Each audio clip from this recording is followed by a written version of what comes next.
এটা হচ্ছে কিয়ামের একটা ইনফ্রারেড কুকার। দেখেন এখানে এটাকে ইউজ করা কতটা সহজ। এই যে আমি অন করলাম, অন করে আমি এখানে সুপে সিলেক্ট করে আমি যদি এটা বাড়াই কমাই, দেখেন বাড়ানো কমানো যায়। এখানে হচ্ছে চুলোর মতো।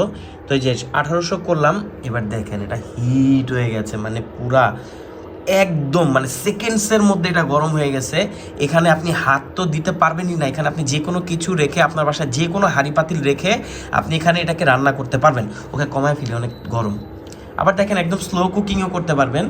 200, এই 200 তো আপনার মোটামুটি ভালোই হিট বাবা। তো এই জোস চুলাটা কিন্তু আপনি এখন আমাদের কাছে নিতে পারবেন। এই রমজান মাসে যদি গ্যাসের সংকট থাকে, আপনি ইজিলি যে কোনো রান্না বান্না করতে পারবেন, আলাদা করে হাঁড়ি পাতিলও কিনতে হবে না। এমনকি ফ্রিজে যদি আপনি তরকারি রাখেন বাটিতে, সেই বাটি এখানে বসিয়ে দিলেও সেটা রান্না হতে থাকবে। সব কিছু রান্না করতে পারবেন, বা আপনি যদি স্টিলের মগে কোনো কিছু গরম করতে চান সেটা গরম করতে পারবেন। আর অপারেট করা তো দেখতেই পারলেন কতটা ইজি। দেখেন আবার দেখাই, খালি বাড়াতে কমাতে ইচ্ছা করে। ও মাই গড, কি জুস! হিট জাস্ট অসাধারণ হিট। তো এই ইনফ্রারেড চুলাটি আমাদের কাছে পাচ্ছেন 1 বছরের ওয়ারেন্টির সাথে। সারা বাংলাদেশের যে কোনো প্রান্তে আপনি এটা হোম ডেলিভারি নিতে পারবেন।